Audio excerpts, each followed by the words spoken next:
What up, everybody? It's Blessed Mindset. It's Metriax. And we back with the Modern Dialogue Podcast. This is a big day, guys. First and foremost, we got my man sitting right here in front of the camera. We usually don't do this, but this is the new wave right here that we on.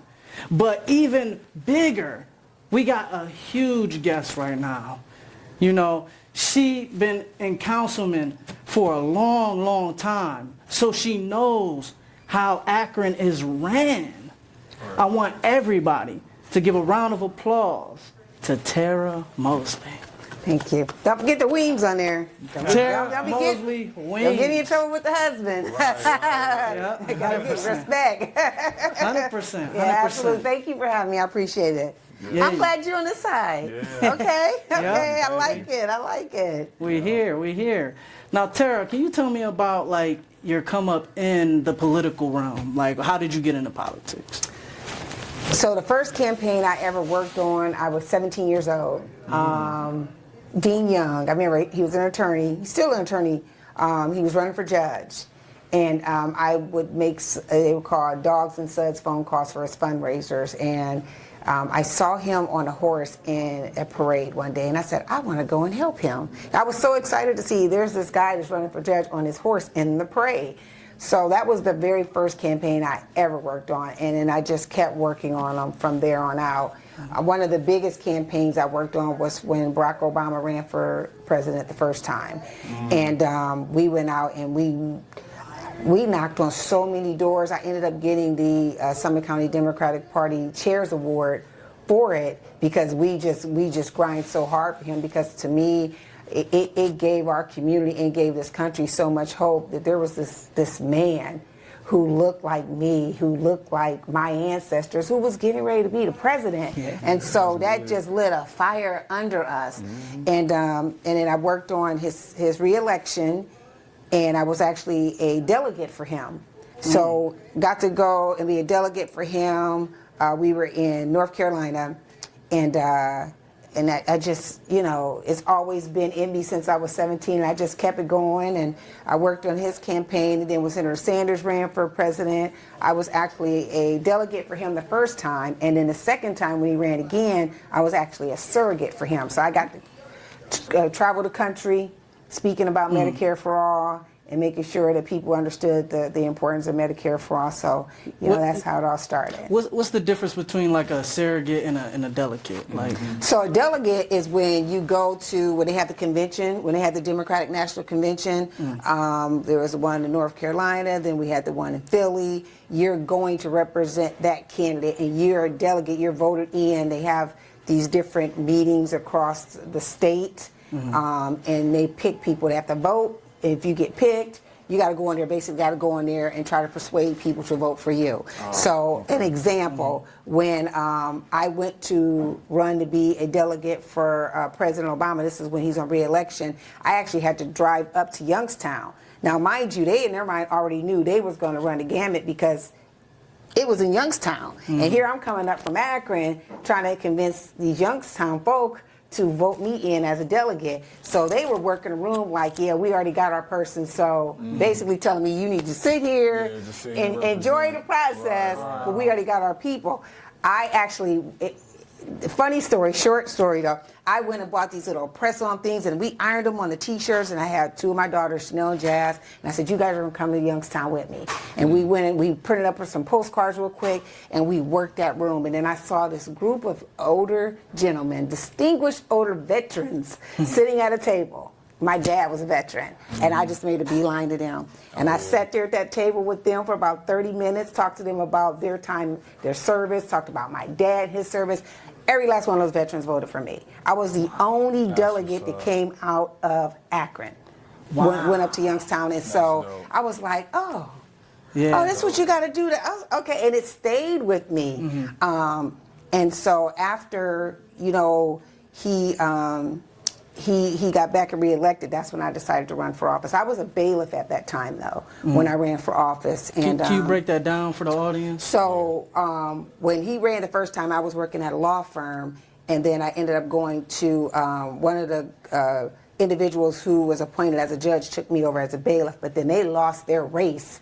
And one of the other judges was like, "Whoa, we want her to come with me." So I ended up going with that judge. So as I was over there with her as her bailiff, a bailiff is you're setting the judge's calendar, his schedule. You making sure you keep the docket running. We kept the lowest docket in the courthouse because we knew how to make it work. We handle cases, get them moved out, get them moved out, not just sitting on them. Right. One of the things that I prided myself in is when it came time for the bailiffs, we'd have to sign warrants for people, and they would sit a stack in front of us, and you got to do the warrants. Right. I would call people and say, "Hey, listen, you got a warrant.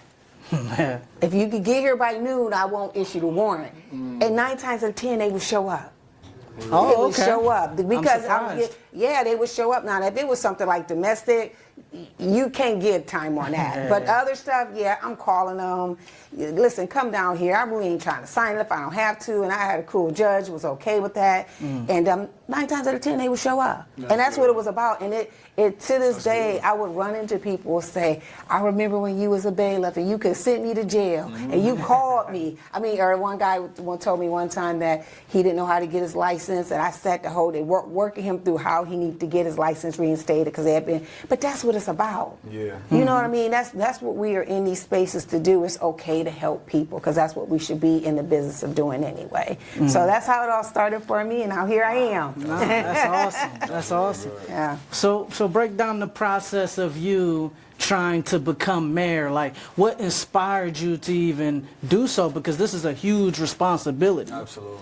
Right. I believe that my time on council has prepared me for this moment. I believe I was prepared last time, but I think because a lot of the other candidates had more time than I did, so they all announced early, came out early, and I was trying to be respectful of the November election. Like, let's get past the November election. We have the midterms going on. And so I didn't do that this time. And it sort of kind of might have a couple of the candidates who are now on that November ballot feeling a little antsy because, some of them I'm friends with. A lot of them I've worked on their campaigns, but I am running against an incumbent, and here they're running for office. So I can understand why a lot of them are sort of kind of like, can we get past November first? And I understand that because I'm not trying to mess up what they got going on. But I know I'm going to be knocking on these doors. While they're running their races, I'm going to be knocking on doors. And I think that's what's important. And I think it's all about good government. Yes. And in order to have good government, you got to focus on the people. And so our campaign is completely focused on the people, focused on these neighborhoods. Neighborhoods first, people first. And I believe that is what's being forgotten in all of this because there's just this focus on downtown. And here's the problem. It's not the problem of downtown. It's the problem of focus on the neighborhoods. Focus on the people in those neighborhoods, and it will take care of downtown because it's a destination.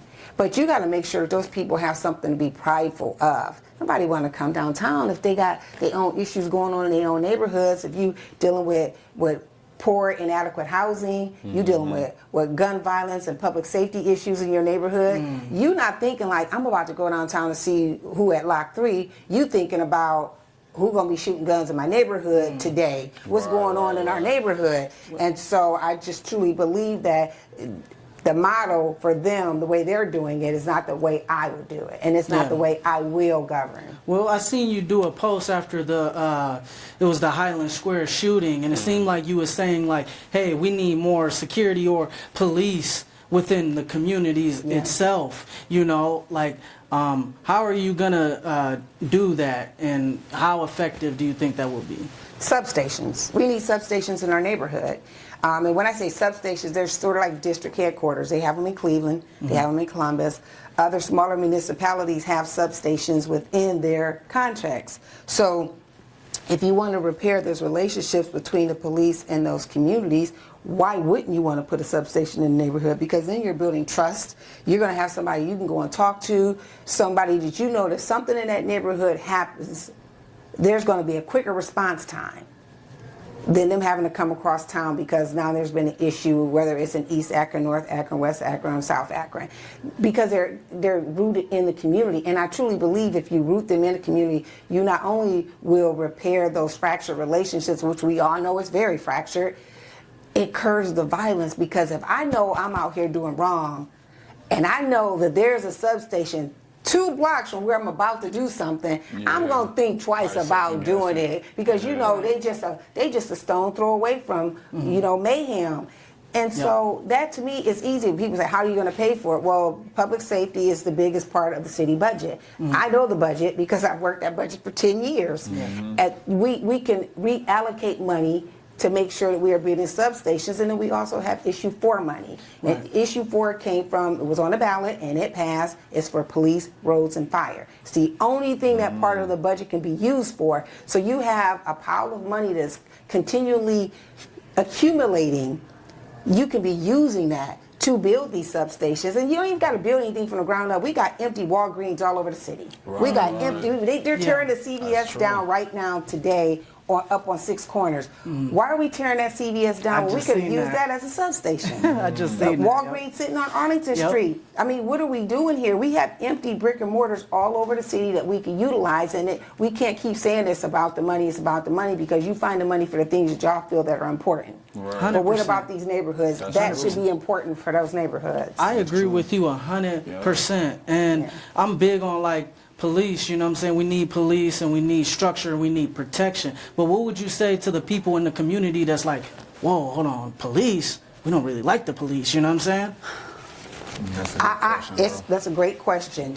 And one of the things I've said to residents is like, people dislike the police until they need them. Until somebody break into your crib. And then you got to call them. You got to call them. We want good police. Just say you want good police. You want community police, police who are rooted in the community, people who care about the community. You want police officers who are going to want to be a part of that community. Right now, because of the way the Ohio Constitution was passed, when Mayor Pasquale tried to make it mandatory that police officers live in the city of Akron, the Ohio Supreme Court said that it was unconstitutional to do that. So almost 70%, if it may be 70%, of our Akron police officers don't even live in the city of Akron. Wow. So, I mean, how are you rooted in your community if you don't even want to live there? How are you going to have a relationship if you don't want to live there? So I think right there, of course, you get the points when you're taking a test if you live in Akron, because you can't say they have to live in Akron. But if you live here, you build relationships here. A lot of the police officers I know that actually live here, they have good relationships with people. They have a good relationship with the neighborhoods. They have good relationships with the community. They go out and they do a lot of the community events, and the reason why they have a comfort level is because they live here. You just have a different kind of understanding because you're amongst your people. And so, I mean, we can't just say, there's some people who don't believe in policing. They feel like we should police ourselves, but you know, some of that kind of worries me when I think about some of these people probably looking to want to be a George Zimmerman of the world. No, we don't need that. That kind of stuff, yes, we definitely need neighborhood watch, but we don't need a neighborhood watch like him. And so when people say they want to do that, that kind of concerns me also. Nah, 100%, 100%. I know you was talking about a lot about reallocating resources, and I think that's one of the biggest things in our communities, because at the end of the day, us as taxpayers, we don't know where our money's going to. So how are you gonna redistribute money to the correct things, or how do you know you're redistributing money to the correct things versus the bad things? First, you have to go talk to your residents. Because if you're not talking to them, then you don't even know what's important to them. And I'm telling you, what's important to them is right there in their neighborhood. They care about their houses. They care about the houses in their neighborhood. And so the funding that goes into housing needs to be doubled. We can't tear our way out of this. We need to be rehabbing. And I appreciate them putting the focus groups together. The focus groups that's fine. But we got to put action behind these focus groups. Like, we need to be out here really doing the work and going in here and seeing what's going on in these neighborhoods. We got vacant houses all over the city. Some of them are vacant and people don't even know it because people have just walked away from properties. There's still curtains up. The only way you even know is if you, like, when we canvass, I can tell when that house is vacant because I pay attention to, man, those newspapers, like, they've been on that porch for a while. Or I see one house that had a phone book on it. They don't deliver phone books no more. Don't nobody live there.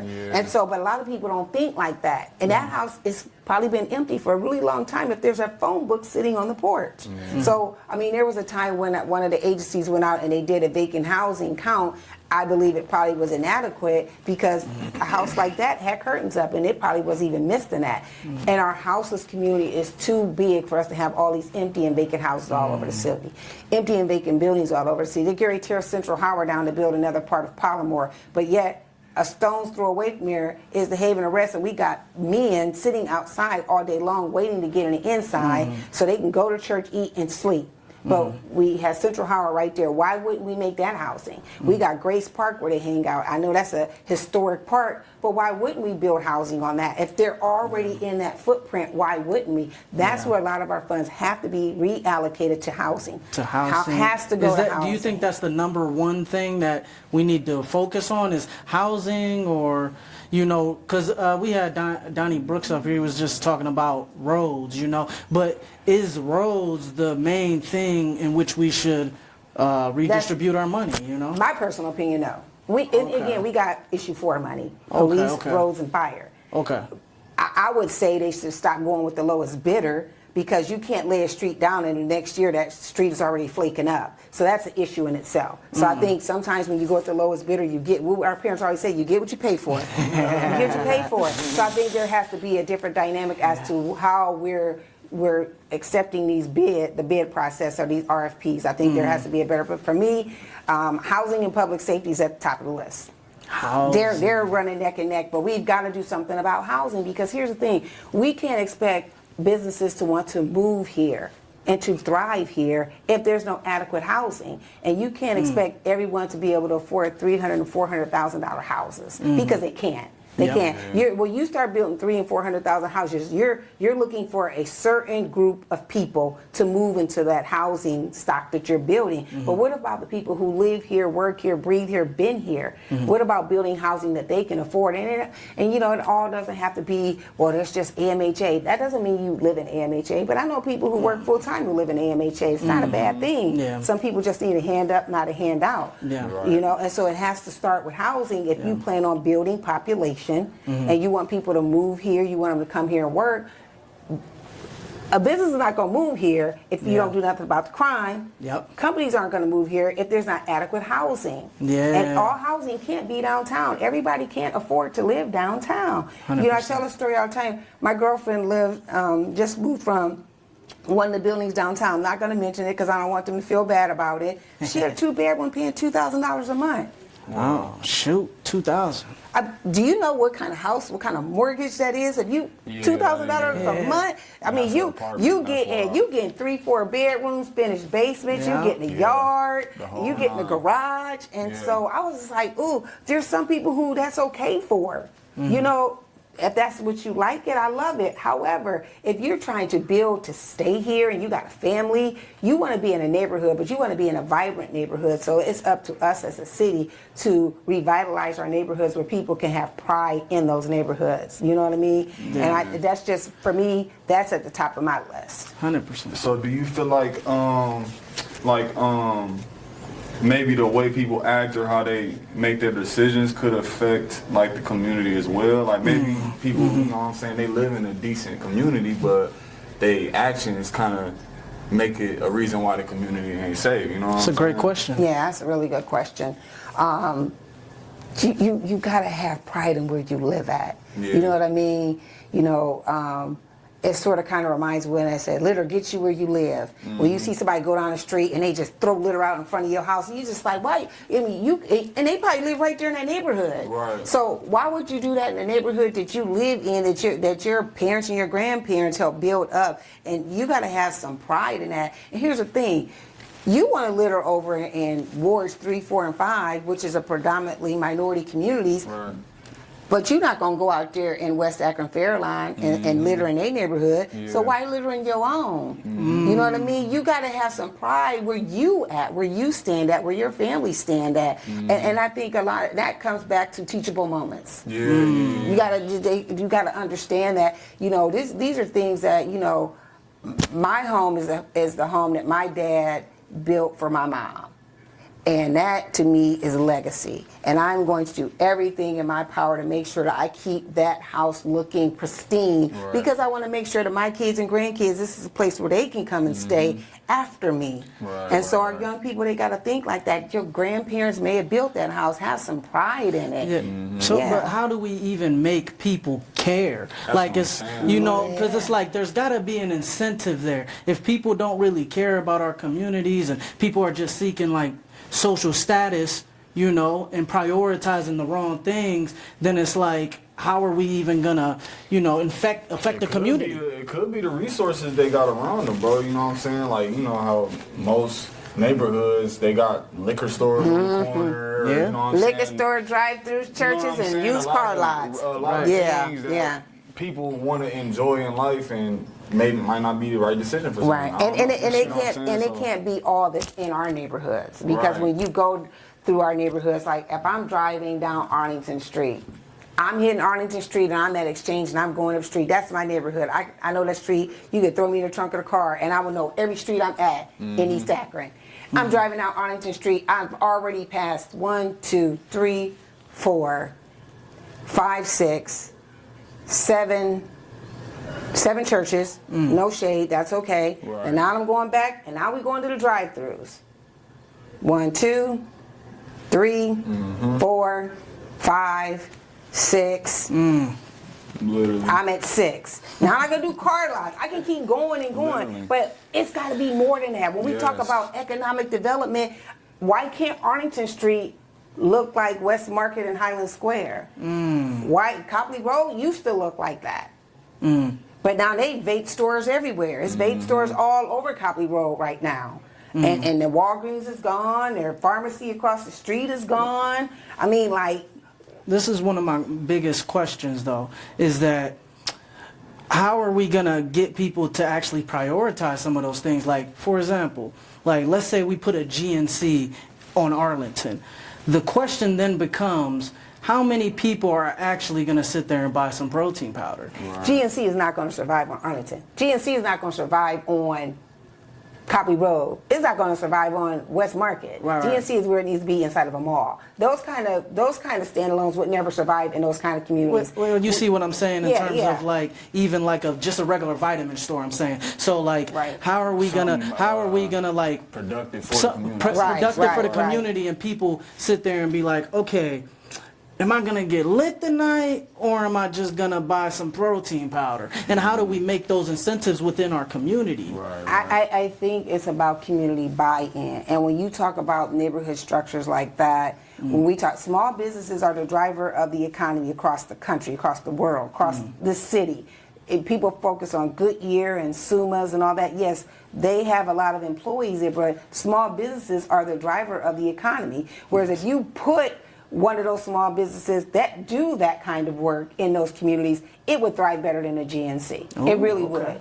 We used to have a Dairy Queen that sat on Copley Road. That Dairy Queen used to go.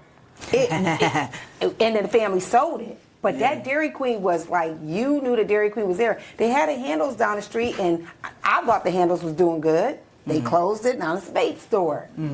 And so, and it was right there where all the kids was at. And then there's nothing like that over there for them now. But it's about making sure that when we talk about moving businesses in, unfortunately, we have to get to the point where they almost have to cap how many can come in. That's how we had an issue with the Dollar Generals. It was just a flood of Dollar Generals, and we finally had to put a moratorium in because there was just too many of them. And it was concentrating in the communities, and they made it seem like we want to be like the small neighborhood store people can come to, but really it was all about them trying to get liquor in those stores. They wanted to make sure they get the beer and the wine there, and that's ended up what happening.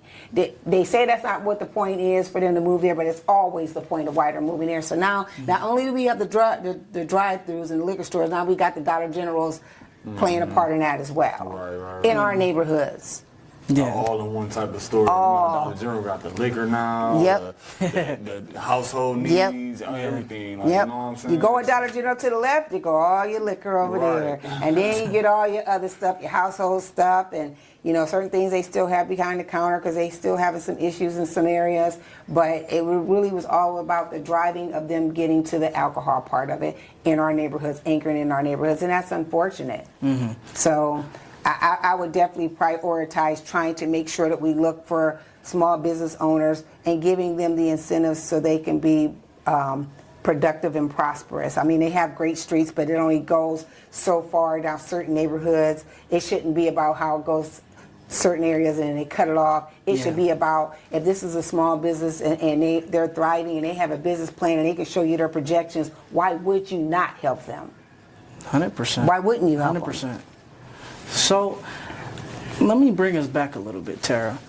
So do you have faith in our local government right now, and what can we do for the future for our local government? Local city or local county?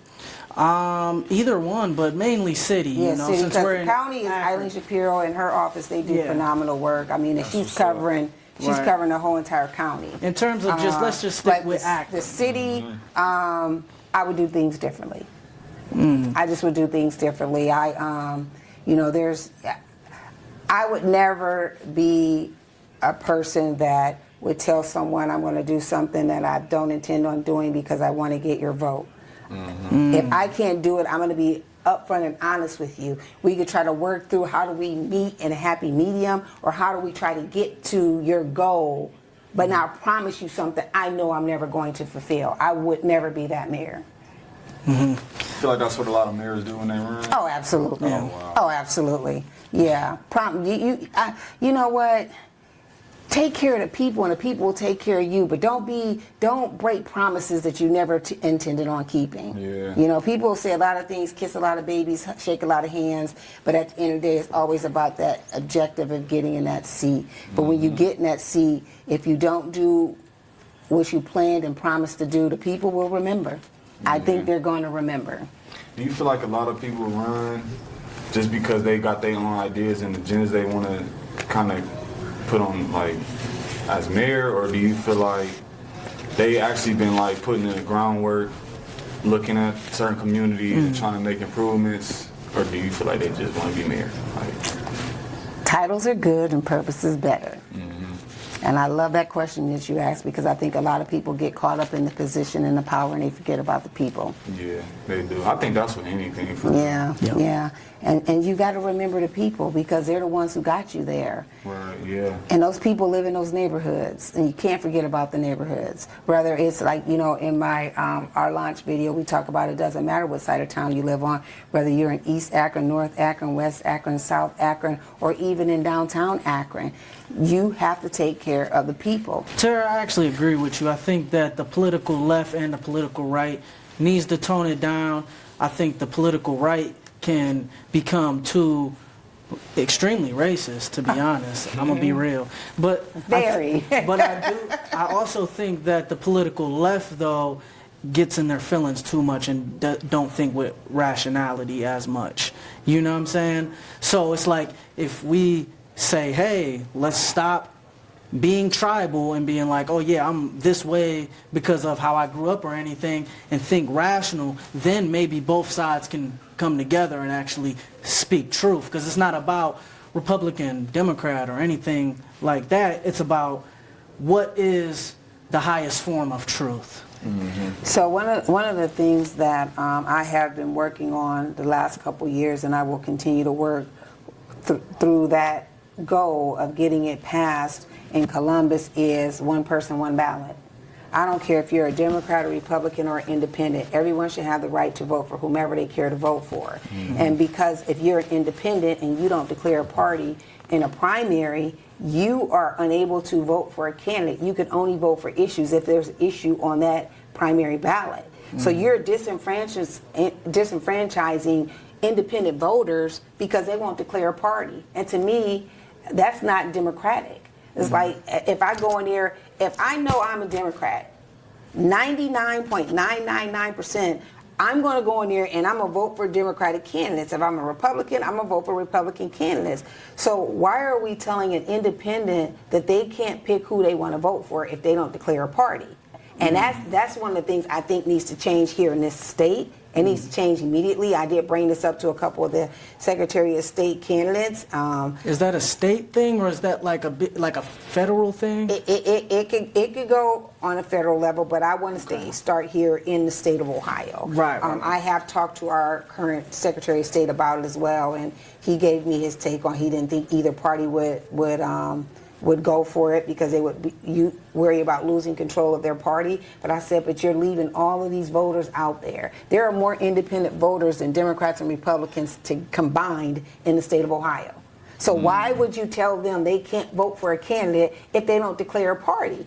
Yeah, I actually agree with that. Yeah, so I just totally believe that would change a lot of things. And you know, we live in a social media time. Everyone wants to go viral. Everybody wants to have a viral moment, so they say some of the most off-the-cuff things that back in the day you would have never heard. You would have never. First of all, Barack Obama was probably the most polished president we've had. I love his rhetoric. Yeah, I love his rhetoric. You would have never heard, not even a George Bush or a Ronald Reagan talking the way the current president talks. Oh yeah, it's so disrespectful and demeaning of that seat, of that position. I agree. And even when you start talking about some of the congressional, whether they're candidates or sitting congressmen and congresswomen or U.S. senators, some of their rhetoric and their tone is just disrespectful. It's so disrespectful. I agree with that 100%. I do think Trump's rhetoric is insane. You know what I'm saying? Talking about Trump a little bit, what do you think one good thing that he's done versus one bad thing that he has done? Next question. No. There's nothing I can point to. There's nothing I can point to. Wow. And I just there's nothing. Sheesh. So, do you have anything? I mean, from the outside looking in, I mean, he make it seem like he try to do good stuff, but I feel like some of the decisions he making only benefit certain people. The rich. Yeah, you know what I'm saying? I don't feel like what he's doing is benefiting everybody because only certain people kind of benefit from what he's doing. Okay. If that makes sense. I definitely respect both of your guys' opinion. I think that he did a lot of bad things in terms of tariffing everything. That's bad. But I would say this, there's a few things that he has done as good. One thing that he's done good is no tax on tips in the big beautiful bill. And I think that's huge, and no tax on overtime as well. And that's huge, you know what I'm saying? Another thing that I actually agree with is that he there's only two genders within the... Right, yeah. There's only two genders, male and female. I actually agree with that as well, especially grounding my morality within Christianity, right? Yeah, I don't care what people choose to do with their lives and their beings and their persons. I don't care. I don't care who you love. I don't care if you want to change your name, if you want to wear a dress when you used to wear. It doesn't bother me. It doesn't bother my house. So I don't care what one person does, and to set rules and to say that you better do this or I'm going to penalize you if you don't. There's a new wording on the petitions to run for office that was never there, and it's part of the SAVE Act. If you've ever used a different name now, and that's never been there before. So I don't care who people love. I don't get caught up in that. I am in the Pride Parade. That should tell you all you need to know. I'll be in a Pride Parade, and I just respect the decisions people make with their bodies and with themselves, because at the end of the day, it's not ever going to affect me what they do. I definitely respect your opinion. Respect that, but do you think that it could be harmful if, men join women's leagues? No. That part right there, we all know that I can understand that aspect of it. No, you shouldn't be able to run in a sport that has been predominantly women versus predominantly men, but usually it's the trans going over and they're running in races and they're breaking records. No, absolutely not. Right. That, to me, is a totally separate issue versus this is who I feel that I am. This is where I'm comfortable. This is who I am in my body, in myself, and this is why I feel comfortable being who I am. Then if you're just doing it because now you want to run a sport because you want to break records. Right. No, that's deception right there. So basically, you saying like, it ain't really right to like pretty much penalize people for being who they want to be. Yeah, that's exactly what I'm saying. Right. I think I can definitely agree. When we had, that was Donnie Brooks once again, we had him on, and he said that he was against kids transitioning, but once they hit 18, he was fine with that. But I actually pushed back on that, and I said that I think 18 is a random number. And I said I think that people should not be able to transition until the age of 25 because that's when the prefrontal cortex is fully developed, and that's the part of the brain that helps make decisions. So that was basically my argument. So I'm fine with people transitioning, but I think it should be later on before they make a bad decision and then they do something bad and then they can't produce children anymore. So how do you feel on that? I believe that it's already in you. When you come into this world, you sort of we watched this comedian one day, and he was like, they were talking about, I'm trying to remember who the comedian was, and he was like, we sort of kind of knew when Jody would come when he was little, we sort of kind of knew what Jody was going to be when he got older because they saw it early when he was little. I just truly believe that it's already there. I don't think people just wake up one day and just say, hey, I want to go from Jeff to Jennifer. Right. I just believe that it's already there. It's already in their mind. I think it's already within them. So it's never been something that bothers me. I have several gay friends. I have trans friends. I have gay relatives. I have trans relatives. Doesn't bother me one bit at all. You can't help who you love, and you can't help what God has designed you to be. That's my personal opinion. I love that answer. I love that answer. Hey, I ain't against with nobody, you know what I'm saying? Yeah. It's just like, and I like the point you made when you said it don't really affect your household and all that stuff, because honestly it don't. Like, whatever you stand on, that's what you stand on, you know what I'm saying? Yeah. And however people do what they do, it should never affect how you know what I'm saying, feel or do things. But right.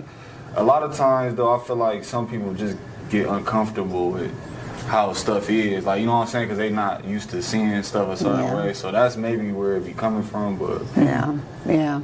That's where I believe a lot of it comes from. And then times are different now than when, like, our grandparents and our parents back then. A little short story is my uncle who passed away. We sort of kind of always knew he was gay, and it didn't bother us. He would take us all to the amusement parks, and he was just a wonderful, beautiful person. And when the day he came to us and told us that he was, we was like, we already knew. We already knew. Yeah. So I think it took the weight of the world off of him because he felt like he had to hide that from us. But we sort of kind of already knew. Yeah. And it didn't change how we felt about him or how we loved him because it was our uncle. Right, you know what I mean? Right. It didn't bother us one bit. And it was just like, okay, we still going to the park. When we leaving? And it was just like, it gave him that release that he needed with us and with my grandmother. And my grandmother knew, and it was just like, I think he just needed that for himself, and it gave him peace. Okay. 100%. Yeah. Well, I love you guys' answers. I love them.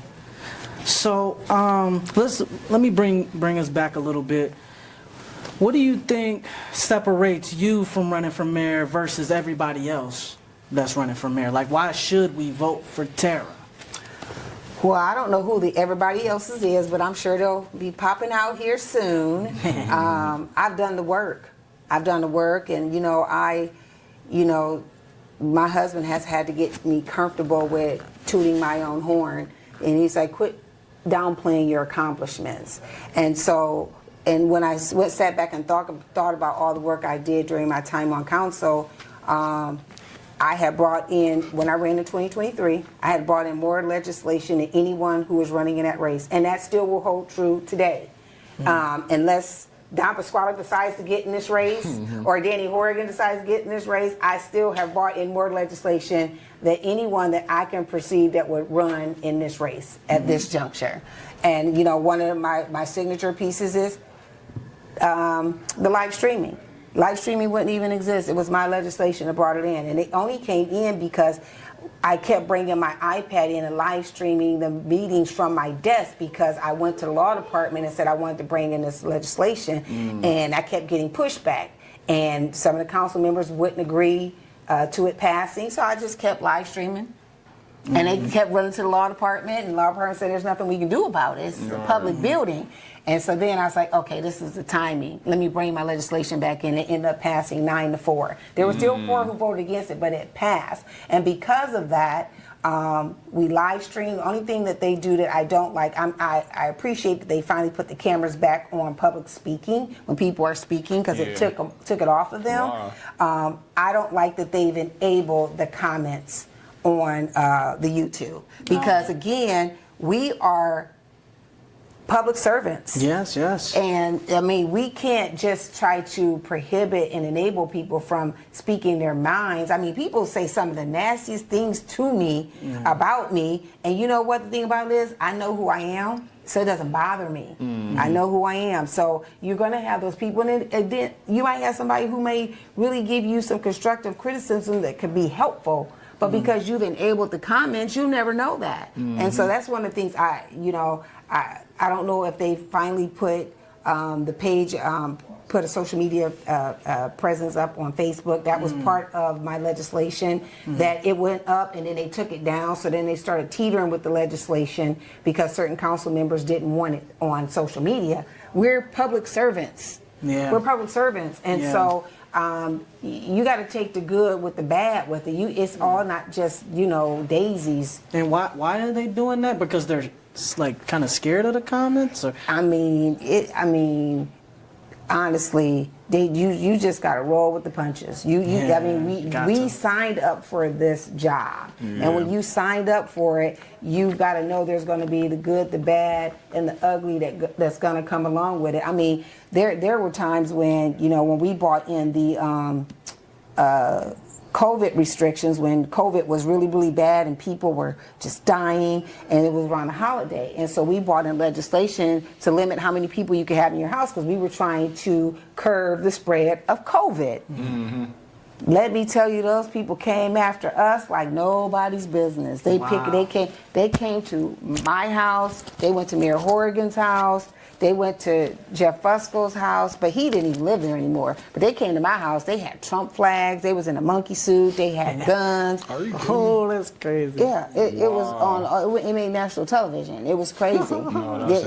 And my dad had just passed away, and so my mom was like angry. She was so hurt. She was like, "Are you freaking kidding me?" I literally had just left the house.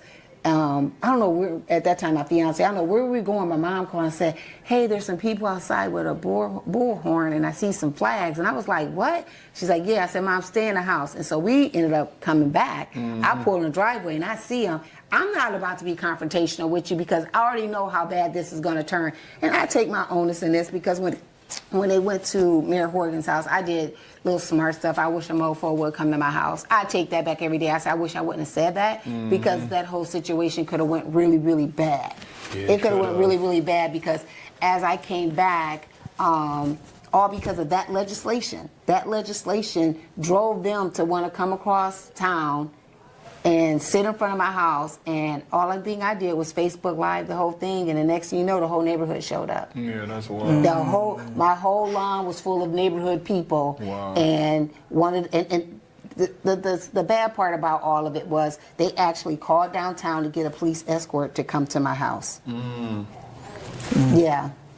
So they was lawfully allowed to come and do that. Wow. And so, those are the kind of things I just, hit or miss on what kind of legislation you bring in and how you respond to it. And if I had to do over again, I would have responded differently, because to me, a lot of people could have gotten hurt that day, because I know the neighborhood I come from, and I watched how they responded. And to watch that response, it was like, I know they will always make sure that I am safe no matter what.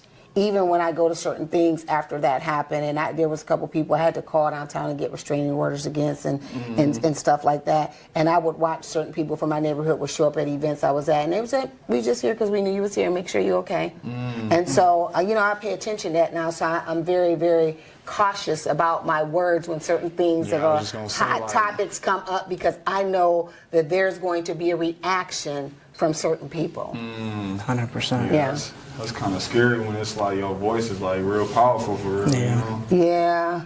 Gotta It's watch like, it though sometimes though. You gotta watch, because I never want to be in a position where someone would end up getting hurt. Even though it was like, why would y'all come over here with Trump flags and monkey suits in a black neighborhood with guns? Yeah. And then they doubled down on it and came to a Monday meeting to really didn't even deny that they came over there with guns. And so those moments where I say, okay, God is definitely making sure he protects us, but for my dad had passed away, my dad was a veteran, it would have been a whole different story, because it would have been a whole different story. Right, yeah. So, My condolences on your dad. Yeah, thank you. Yeah, that's real sad. I just lost my grandpa not too long ago. Yeah. My condolences too, Thanks, bro. bro. Yeah, it's I say all the time, my parents, and when people ask me about my announcement, I announced on my parents' anniversary. They would have been married 49 years. My mom passed away 18 months after my dad.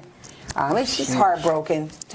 She couldn't live without my dad. And my parents got married right after the Loving versus Virginia decision, because they legally weren't allowed to get married. And even when my dad was on the base, because he was white, my mom was black, she wasn't even allowed on the base. Wow. I never got to go down there ever.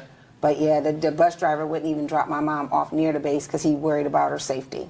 So my dad would have to come to the hotel to see my mom, and then she would come back home. It was something. It was something. Wow. Yeah, that's crazy. Yeah. Yeah. My condolences on both of them. Thank you. Sorry. I got a few more questions before we wrap up. I wanted to get into voting, right? How do you deal with people feeling like their vote is meaningless? Yeah, a lot of people feel like their voices are unheard. Especially the black community. Oh, seem absolutely. like. Absolutely. Because here's the thing. You can't come and get them when it's election time and come and give them this whole spiel about why they should vote for you, and they haven't seen you in 4 or 6 years. But now you need their vote again. And then the only thing you have to offer them is you can work on election day and we'll give you a couple dollars. But when it comes time to hand out the jobs, they're never in the conversation. There's nothing for them. And so, of course, they're going to be complacent and feel like there's no need. There's people right now who haven't voted since Obama. Because it's just like, vote for what? Yeah. Because they don't feel like, why our vote? They feel like their vote don't matter. Why are we going to vote when y'all ain't going to do nothing for us? So for us in our campaign, it's about not just educating them on the importance and talking to them really about we trying to change these neighborhoods. We're trying to change these neighborhoods, not just out here in the affluent areas. We want our neighborhood to be changed as well. We want our neighborhoods to have clean sidewalks, Nice yards. absolutely, flowers everywhere. We want to be able to walk down the street and not have to worry about the gun violence. You know what I mean? We want that in our neighborhoods too. And so, but you got to give them a reason to want to show up and to understand that you want to be that agent of change, that change that they've been looking for, even if there's certain things like, for me, I have to change the mindset, and this is just being honest. A lot of times men don't like to vote for women. They just don't. And so working on that part of it has been very, very cumbersome for us. So that's one of the things I'm really talking hard and intentional about is, sometimes you got to use a Tupac quote in there. You came from a woman. You got your name from a woman. Yeah. You need to believe in a woman. You know what I mean? And so that's important. Like for me, I only want the best for this city because this is a city I've was born and raised in. I've never looked at it like as a stepping stone to get somewhere else.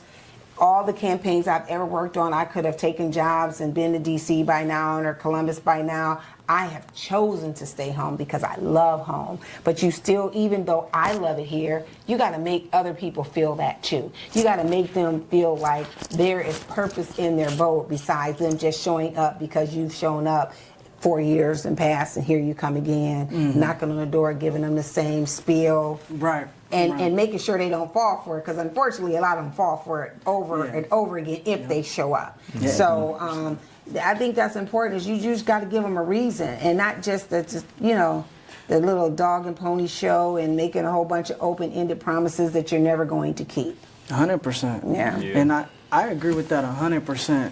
And it's like, we have a responsibility too to actually vote for the right candidate and actually study these candidates. You know what I'm saying? Because it seems like anybody's really going up there. That's why we feel like, oh man, it's meaningless, because it's like anybody can really become president or, try to run for office and stuff. Like, how do we stop, bad people or psychopaths or manipulators from even getting up in government? Like, how can we stop that? Good luck. Right? Good luck. I mean, there's some states where, people who are felons can't vote. I believe everyone should have a right to vote. So that in itself is totally separate from, when you think about being the commander-in-chief of these United States, not everyone should be able to say, I'm going to be the president. There has to be something that comes with that. You done did the work. You've got the education and the accomplishments that come with that, not the rhetoric. I agree. That rhetoric is harmful to this whole entire country. But I truly believe that anyone and everyone, once you've done your time and you're a returning citizen, all of your rights should be restored, and you should be legally allowed to vote. And even to take it a step further, when they do our census, they count the prison system. You're counting the people in the prison, but then when they come home, you're telling them they can't vote. But you're using them to get all of that census money. That's why you see these rural communities get all those dollars, because they're counting prisoners. It's not the population outside of the prison. They're getting it because of the prison. So if you're counting them in there, like up in Vermont, and I believe in Maine, felons are allowed to vote in prison. In prison. And so I'm not saying that part. I waver on that, depending on what they're in there for. But once you come home, it should be automatic. Just like when you turn 18, it should be automatic. If you're going to bring back selective service and talk about you're going to make people sign up for the draft when they turn 18 and it's automatic, it should be automatic for voting as well. Right. But don't you think that like some of like the felons, they lose their rights because of some of the crimes that they did? Like, so don't you think that they would maybe be more likely to vote for bad people? No. I don't believe that at all. No. I mean, recidivism is real, but I do believe that there's a lot of restorative justice that comes along with people going to prison, and they change. A lot of people change their lives when they come home, and they do phenomenal things. And there's a lot of people who are nonviolent offenders that are sitting in prison. There's people sitting in prison for marijuana charges, yet marijuana is legal, and people are making billions of dollars out of it. They shouldn't even be in prison. At all. True. I know people, you just want prisoners all out and running. That's not, no. Violent prisoners and violent offenders is totally different. But they're getting ready to pass a law that even if you have a domestic violence charge now in the state of Ohio, you can own a gun again. You can own a gun. So that's probably working its way up the chain. I truly believe that if you are not a violent offender, if you've done your time, you should legally be able to own a firearm. I don't like guns at all. My husband is a veteran. My dad was a veteran. That's their thing. Me, I don't like guns, but when we talk about people wanting to protect themselves and their property and all this mayhem is going on, if you allow people to own guns legally, of age own, we're not talking about 14 and 15-year-olds running around here with guns. We're talking about 21, you want to own a gun, you legally should be allowed to own a gun as long as you're not a violent offender. Yeah, I definitely like your answer a lot. I'm trying to understand though, just like kind of like going back to what we was talking about with like the trans stuff. I'm trying to understand where this idea came from, where it's like somebody's 18 or 21, therefore they should be able to do X, Y, Z. You know, and it's like, for me, I just see it like as older people start to develop, they're more aware of things and they might be more responsible. Like, so I'm trying to understand why the age bracket for 18 should be, you know. Because you're an adult. When you turn 18, you could go to prison. So, I mean, like, so if we're going to move ages up, we can move that up too. I mean, if you're 18, you're saying you're an adult, you're legally allowed to vote, and you're an adult and you can go to prison if you commit a crime, but you're saying that when I turn 18, I can't make a choice that's going to affect my lifestyle. Mm-hmm. Yeah, I think that's a strong case, you know. Maybe, do you think maybe that could be a solution of pushing all of these age brackets? We just seen what happened to Carmelo Anthony. So let me give my take of Carmelo Anthony, right? So do I think that he should have went to jail? Yes, I do think he should have went to jail. Should he have gotten 35 years? No, I don't think he should have got 35 years. He's young, right? Huh? How old is he? He was like 17 when he did that. Yeah. So when he stabbed that kid, you know, he was only like 17. So it's like, for me, it's like, should he have went to jail? Yeah. But I don't think he should have got 35 years. Like 35 years as a kid that made a mistake. All his adult years at that point. Yeah, that's all of his adult years. So it's kind of like, I guess, for me, I think I would ground a lot of it in biology and my morals. My moral system is Christianity, so I would ground it in biology. It's like that kid is a little kid. So when we talk about the kid who went across state lines with the gun, what's the kid's name? And his parents bought him a gun, and he got on the stand, he cried and acted like he was so remorseful, didn't serve a day. We can go down a list of how many non-black kids have did worse and didn't do a day in jail. Yeah. We could go down the list, and the list is long. Even when we talk about in Texas, that list is long. You're talking about somebody who was defending themselves, and no, he shouldn't have had a knife because there's going to be consequences to that. But they waited to after the fact, and they never even put manslaughter on the table. They never put that on the table because he would have never gotten 35 years. I think on appeal, all that time will be reduced. I think his attorney was a terrible attorney. I think he should have had better representation. It's so funny because is his name Rittenhouse, the boy who went across the state lines with the gun and shot the people when he was pro. Kyle Rittenhouse, I believe that's his name. Same attorney represented him. How does you do that? You get this kid off who parents bought the gun. He goes across state lines, kills people, and he didn't do a day in jail, not in prison. And then had the nerve, they taking him on the circuit where he's going to Kent State, shut it down because they tried to bring him to Kent State. They're going to have him do speaking engagements after he killed people, didn't serve a day in jail, had the exact same attorney that Carmelo Anthony had, but Carmelo Anthony gets 35 years. That attorney sucks.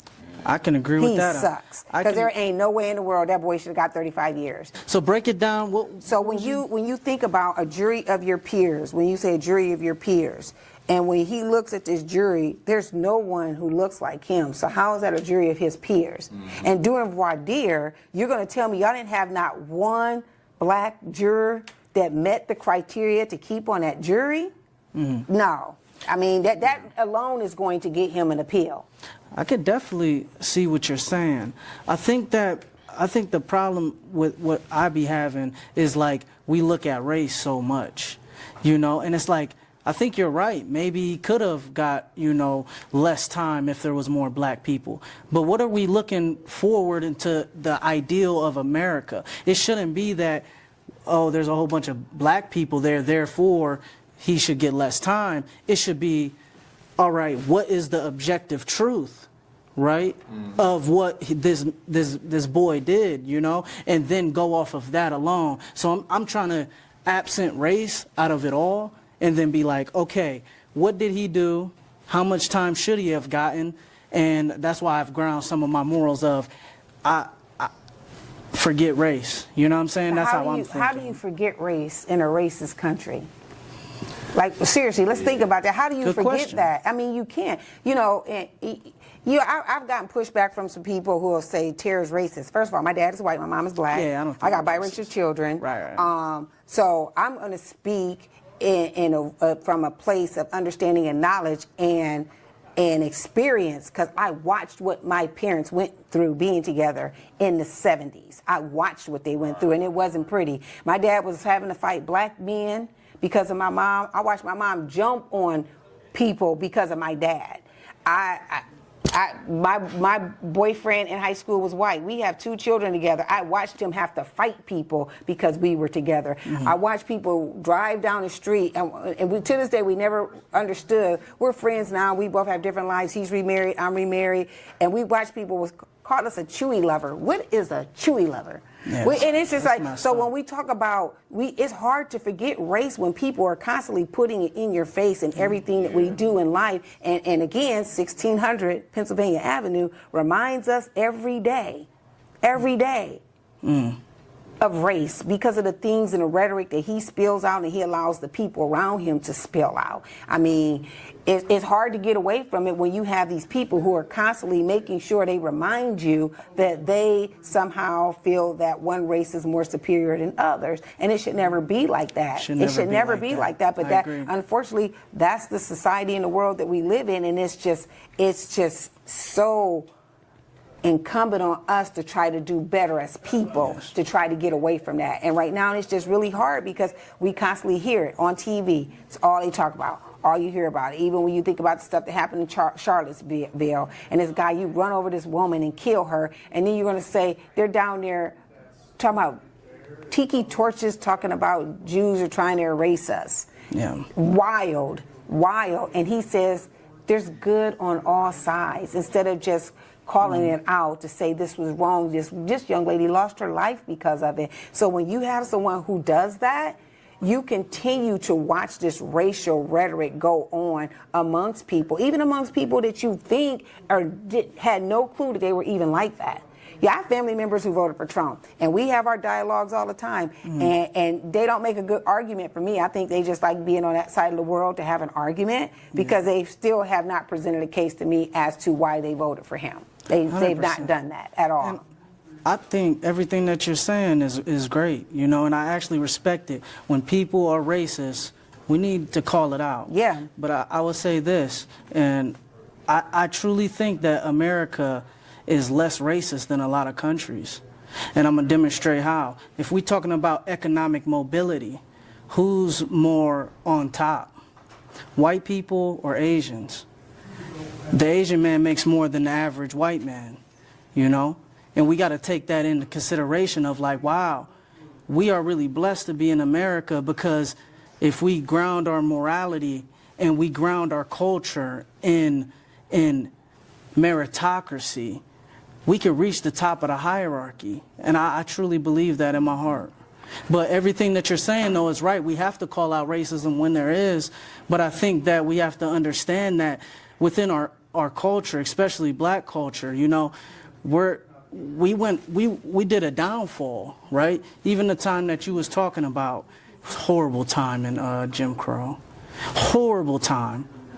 But we got to understand that the poverty rate for black people, they had more economic mobility. The poverty rate went from 87% to 47% from the 1940s to the 1960s. And I'm quoting Thomas Sowell on this. But you also got to think that even when we were in a place of prosperity, the Black Wall Street, they came and burnt it down. They weren't trying to allow us to be prosperous. I agree. And we were being prosperous, and we had our own community doing our own thing, and then they took it away from us. And so now you have almost like you have the haves and the have-nots amongst us, and then we have people who they don't want to see the other person succeed, and that's where we have to take onus within our own community. It is okay for us to support one another.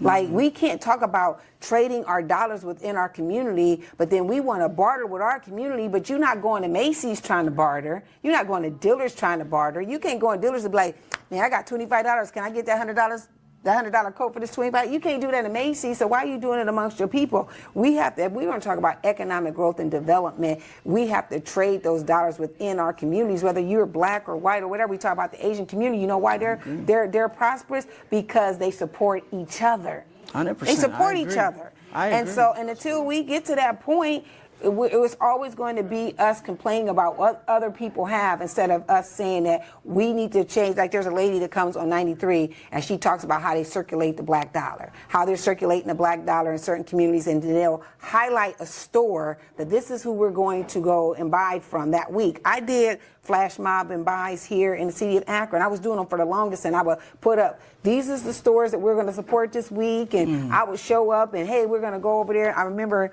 I had Sweet Mary's on there, and this was around the time after George Floyd, and they had some cookies, and I had already had my flash mob up. It was them, and it was, at this time, it was Sweet Mary's on the south side.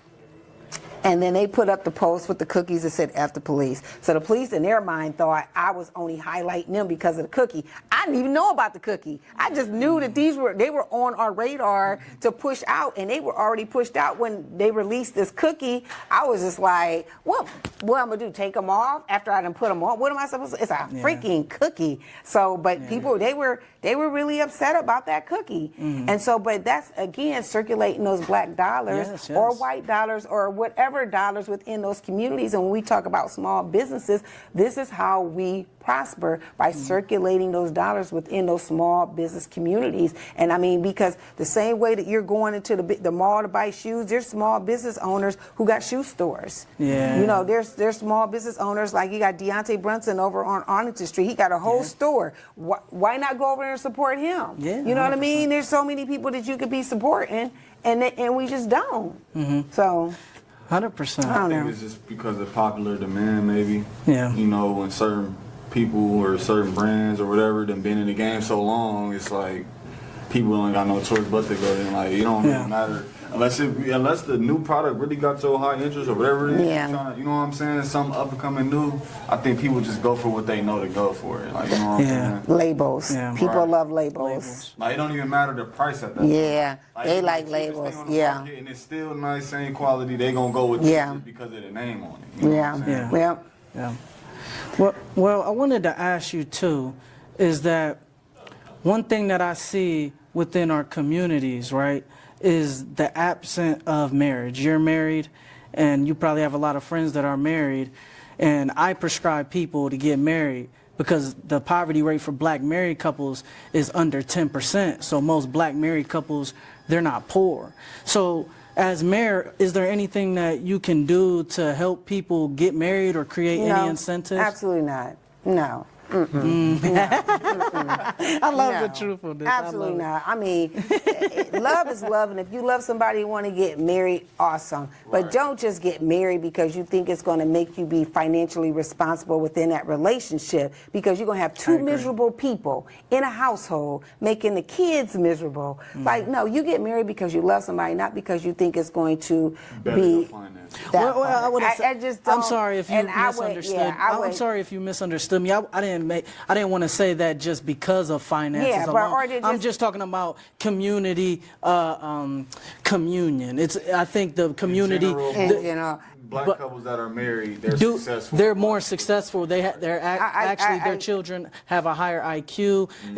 They're more likely to be successful. They're more likely to have better education, and that's why I'm sorry if you guys misunderstood that I'm saying financially. I get what you're saying, and I understood it, but I would not be a mayor out here promoting people to get married. You marry somebody because you love them, and that's it. I wouldn't make it a mantra for me.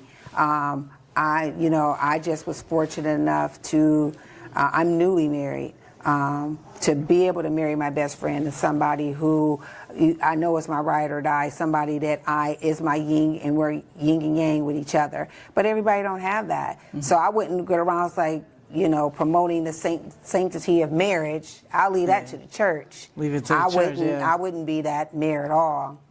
Yeah, 100%, 100%. So where can people find information for you to vote, Where can they find it? Is it online? Is it...